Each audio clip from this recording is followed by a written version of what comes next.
Hypothalamus ने कौन सा हार्मोन रिलीज किया? TRH। TRH नाम सुना है? Yes sir. कौन सा? TRH।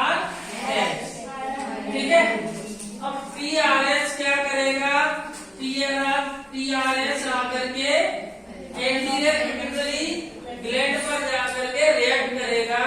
इससे जो हार्मोन रिलीज होगा वो TSH हार्मोन रिलीज होगा, थायराइड स्टिमुलेटिंग हार्मोन। अब ये हार्मोन रिलीज हो रहा है तो ये कहाँ जाकर के रिएक्ट कर रहा है? थायराइड ग्लैंड पर। अब ये हार्मोन ग्लैंड पर रिएक्ट कर रहा है तो TIS थायराइड इनहिबिटिंग हार्मोन की जरूरत नहीं है। क्यों नहीं है? क्योंकि ग्लैंड पर थायराइड ग्लैंड से थायरोक्सिन हार्मोन निकलता है।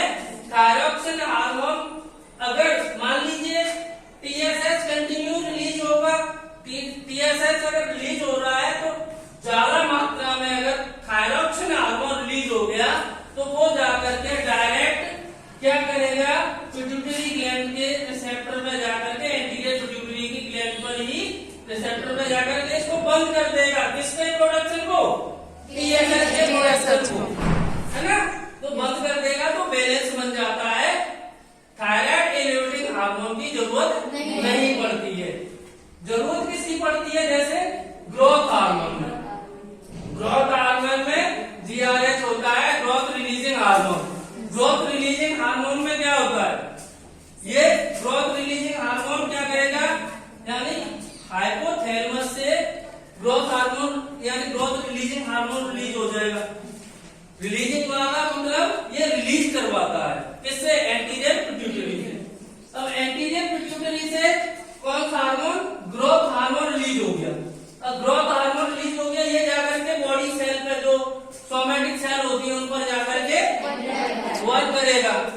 अगर इसमें अगर अपन GIH ग्रोथ इनहिबिटिंग हार्मोन यानी एक तो होगा GRH, ठीक है। अब GRH और एक हो गया GIH। अब इसमें जरूरत पड़ती है, क्यों पड़ती है? क्योंकि ये ग्लैंड नहीं है, सेल पे करता है सभी कार्य। ये हार्मोन रिलीज हाइपोथैलेमस नहीं करेगा तो बॉडी विशालकाय बन जाएगी, यानी आगे जाके बढ़ती जाएगी, है ना? और ये तो सेल पे भी तो इनहिबिटिंग हार्मोन और रिलीजिंग हार्मोन समझ में आया? Yes sir. Thank you.